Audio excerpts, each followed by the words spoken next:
from Los Angeles. First, it was when grunge came in, all the labels started looking towards Seattle and other cities that would, be the bed of that type of music. So the scene started to really quiet down in Los Angeles.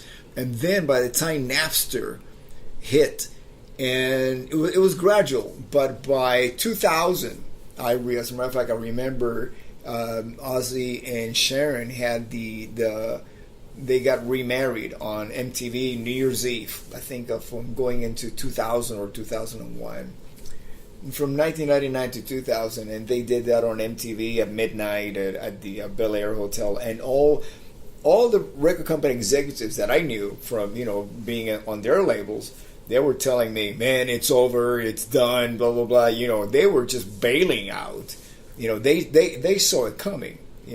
So by that time, I think that your decision to actually weather the industry was the right one, because you were not really depending on the industry to provide what you needed from music itself. Yeah, when I moved out, I just wanted to work as a musician. And just whatever, join a band, start a band, and I started playing in Prong. Like, I met Tommy Victor within the first month of me moving there, and we would get together, we would rehearse. He was getting ready to start Prong up again, and in the summer, I met Madonna, and then soon after that, I started giving her guitar lessons. So then I would, I would go back and forth between playing with Madonna and playing with Prong. So how did that relationship develop? That led you to being in her band and being the music director for the band. Well, she was dating Guy Ritchie. And then I started teaching guitar lessons because people used to always come in looking for guitar teachers. So that's what I did in Texas. And by the way, my first student, here's a funny story, but my first student I taught brought me the tape Prong Beg to Differ. And that's how I first heard about Prong. Really? And then when I moved to LA, Prong was one of my favorite bands later on, Yeah. Like when Prong came out with the album Cleansing, like that was it. That's still some of the best guitar sounds I've ever. And so I started teaching Guy, and then Guy and Madonna were dating, and so then I became friends with Madonna that way. And that wasn't something where I wasn't really fazed by it. She was just always really cool. And I worked at Guitar Center. That was my day job in Hollywood. In Hollywood. So there's people who come in all the time. There was famous people and celebrities all the time. One time I helped David Carradine with strings. He was barefoot. Yeah. You just never know what you're going to see. Yeah. If I went to Ozzy's house or something, I'd be scared to death. But going over and seeing Madonna, I was like, "Oh, hey, how's it going?" So, and then I started teaching her, and a month after she started taking lessons, she asked me to go play on David Letterman with her. And so I played on David Letterman with her. She'd only been playing for a month. So think about, just if you were somebody of that sort of, status, you just start playing an instrument, and you're going to go play on such a her and Letterman always had history, so you're going to come back and just play guitar. That that took a lot. She probably didn't even think twice about it. But, probably. And so from there, I would just go everywhere she went, teaching her. Like if she went to London, I would fly to London and I would just teach her and Guy. Wow, it was really incredible. Yeah. One time we were in Spain or something, and it was just like, I'll go over to her house and teach her. So and that the 2000s. Was between, I would go on tour with Madonna. As soon as she was done, I would go out with Prong, and I would just go back and forth. And that's eventually, what I wanted to do is do my own thing or start a band. Yeah. And so that's when I started playing out acoustically. And so then I made an acoustic album, and I started getting, better and better gigs, and then more and more people were coming out. So I didn't want to just play acoustic. So then my second album, I started adding, drums and bass and guitar solos, and that became like a hybrid rock album. So then I have 2 albums out, and then I meet Flemming Rasmussen in Denmark on a day off. Flemming did the classic Metallica albums. He did Ride the Lightning, Master of Puppets, and Justice for All. So we met, we hit it off, we became friends.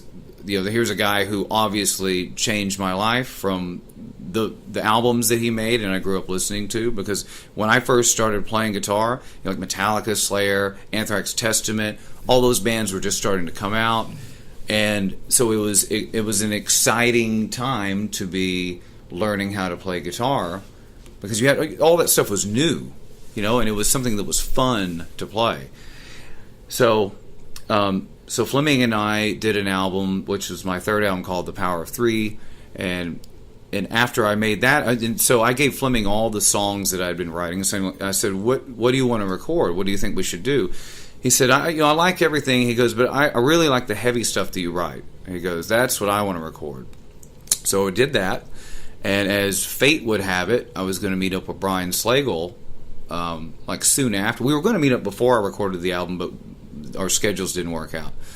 So we happened to meet up, and he lived just down the street from me. So that's where we're like, hey, we should get together and have dinner. So we get together, and I'm like, I've just made this album, and I made it with Fleming, and I don't know what to do with it. I don't want to have to release another album on my own. And I played it for him, and he's like, I'll sign you. I'm like, what? Well, it's not that. I was thinking like it's not heavy enough for Metal Blade. And he was like, no. He discovered the Goo Goo Dolls also. So he has a lot of different styles of music. And so then I got signed to Metal Blade. And I was not, that kind of blew me away. I went home and I'm like, wow, I think I just, got signed. That's what it's like. So then I made another album, which, was, having Metal Blade there from day one. And the album's called Inverted Grasp of Balance. So I set out to make the heaviest album possible. And so now at this point, I've got an acoustic album, I've got a rock album, I've got a metal/hard rock album, that was The Power of Three, and then a really heavy album with Inverted Grasp of Balance. So now, Brian and I talked about, where do we go, what are you going to do from here? You have people who like your acoustic music, you have people who like your heavy music, you have people who like both, and you have people who just like your acoustic music. Yeah, people who just like your heavy music, and it'd be great to to continue having something for everybody. And I said I could do 2 albums, and he's like, really? I said, yeah. And so then that came about of what I'm releasing next Friday, August 31st, and I've got one heavy album and one acoustic album. They're completely different. They mirror each other. But it's not some people have said, oh, you're releasing a double album. It's not necessarily a double album. It's not like The Wall. I could release one album 5 years from now. But that's something to kind of work with, and that's always sort of been a theme for me, is kind of like uncharted territory. I don't know if anyone's put out a heavy album and an acoustic album on the same day. So, I'm thinking, let's go with that. And then, from there, I wound up doing everything.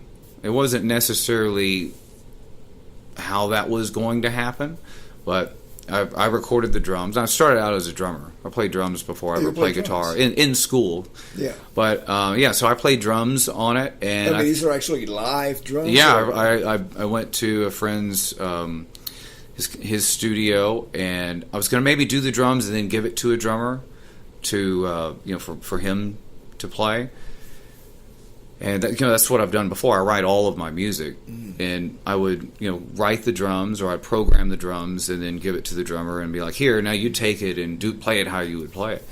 But I wanted this album to be something to where I know if I play the drums on it, anybody could do it, sort of thing. Like, it's something that's not too complicated. So I did that. I played bass on it, which I played bass on some of the last album. Billy Sheehan played on the other parts of it. I wanted to get you in there. I remember, but our schedules didn't work out. And I played on my second album. And in Prong, I played bass sometimes for Prong. Sometimes for Madonna, if there's no guitar in a song, I'll play bass on that. And and then I also made an acoustic album. So I wound up making both albums. I would take some time to work on one and then take some time to do another. One of the luxuries of doing that yourself is you can work on something till it's right. And if you feel inspired, you can start recording right then and there, instead of you're going to work on a guitar part and next week you're going to go lay it down in the studio. You may not feel like it. If I said, I feel like recording some guitar, I'm in the zone, then I could just start doing it. And for my vocals, I would go out and I would play on a Friday and Saturday night, and I come home on Sunday and start doing my vocals. So I sound on the record like how I sound live, instead of just you start recording your vocals and you haven't played a show in a while. So it's kind of the opposite of that. Because usually you get a few shows in, and it's like, wow, I wish I could record my voice like this now. And so I was able to do that. And that's one of the great things about technology. Where can we actually listen to one of the songs? I mean, because it's coming out, what's the drop date? August 31st. Oh, so it's right. Yeah, so coming out. So the pre-orders are out now. Okay. I'm not sure when you're going to have this out, but also you can go to metalblade.com/Monte Pittman, and there's a giveaway. ESP is giving away a guitar. Yeah. Orange is giving away an amp. So you should go on there and just sign up. You don't have to go to Metal Blade. Metalblade.com/Monte Pittman. Okay. And sign up to win. It's US only, but sign up to win. That's amazing. An ESP guitar. Yeah, you should do it. You don't have to pre-order the album. You can just go and. That is fantastic. But it's on the pre-order page, and the first track off of each album is out now.